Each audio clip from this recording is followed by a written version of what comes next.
Cowboys versus the Warriors, Friday, 6 p.m. It is at Queensland Country Bank Stadium. Baxter, your team is up on the screen. I'm going to throw this one straight across to you.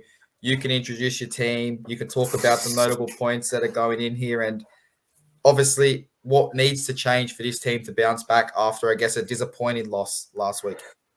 Look, this is a great side. Obviously, Hammer drops to the bench in the 14 jersey, and Kyle Fent makes his return from his hamstring injury out on the wing there. But it is a strong, studded side.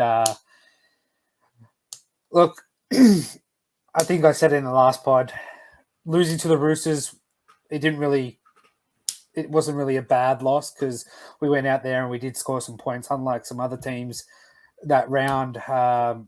So it was a good learning curve just before the finals to sort of sharpen up our sort of defense and learn from our mistakes. We've been dropping the ball here and there, so it's good. It was a good learning curve there. And look, Chatty Townsend, he's going to lead this team around the park, and it's going to be a 13+ outright.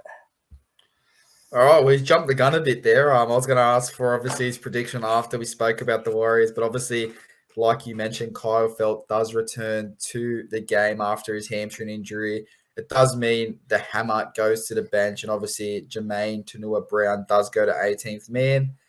I guess the next talking point, and I'll get you to touch on this quickly, is obviously Jordan McLean promoted to the starting lineup with Cohen Hess obviously moving to the bench.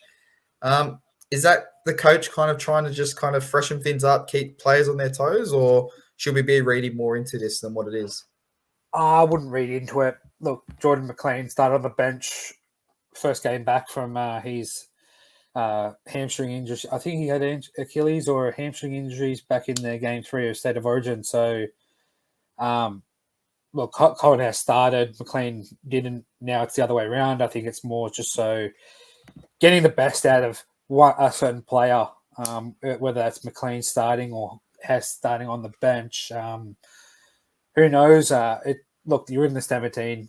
Doesn't really matter. You got to do your job, and that's it. 100%. Obviously, that is one team that is or has been firing up until late. They are coming off a loss, but I guess a team coming off a win, and we will pop them on the board just quickly. It is the New Zealand Warriors. Stacey Jones obviously has named the same exact 17 that obviously flogged the Bulldogs last week. Yep. Baxter, it's a good squad.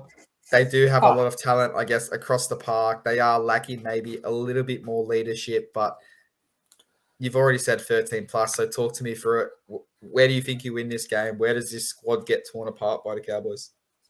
Easily. It's just this dysfunctional squad that they seem to click when they're only at home this season. So given the fact that they're playing away, it's just the same old story of the traveling Warriors can't win away. So yeah, this is where I see it at. And as I said, 13+, go the Cowboys. Well, it's actually quite an interesting one. I'm going to talk about, obviously, the number one here, Reece Walsh. Obviously, he is heading off to the Broncos next season. Now, a stat came out from the Tryline podcast. Great podcast. If you want another NRL podcast, please jump across there, give them a like, give them a follow. But they were talking about the handling errors made by individual players this year. And just starting from 1 to 5, you had Zach Lomax on 33, Solon Cobbo on 31, Reece Walsh on 30, Katoni Staggs on 26, and Corey Oates on 26. Now, you flip to next season, that's 4 of the top 5 are going to be wearing Brisbane colours. So do you think Walsh's, I guess, errors go down when he's at a team like Brisbane, or is it just because he's got way too much ball at the Warriors that he's going to ultimately make more mistakes? I think it's more of the latter. He touches the ball a little bit more often than other players, and yeah, it'll be quite interesting to see when he does go to the Broncos whether their handling errors as a back 5 improve. Obviously, you got Cobbo, Oates, and Staggs. Cobbo's just a rookie, so give him time. Oates should know better, but they're both wingers. Obviously, they've got a lot of trying attempts, which come to errors sometimes. So you can't really read into that as much. But like I said, I think he touches the ball a little bit too more often than other players, and he's just trying to create something for the team and be that spark for the New Zealand Warriors. Well, 100%. Obviously, it is a very interesting lineup. We did see that they could score points next week.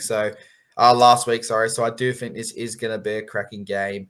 For that reason, because I've seen the Warriors score some points, I am going to go Cowboys, but 1-12. I'm going to stay a bit more conservative just in case the Warriors put on a bit of a score early. But I think the Cowboys should be good enough to obviously push past this team and get the result and obviously put that pressure on Penrith. And who knows? Penrith might have dropped points by now, so this could be a game where you move 2 points closer to that. I guess if you looked a couple of weeks ago, that minor premiership that you thought you had no chance at. But again, guys, this has been the preview for the Cowboys taking on the Warriors. It is the 6 p.m. game on Friday night, and we will be back very soon to talk to you through the Broncos versus the Melbourne Storm.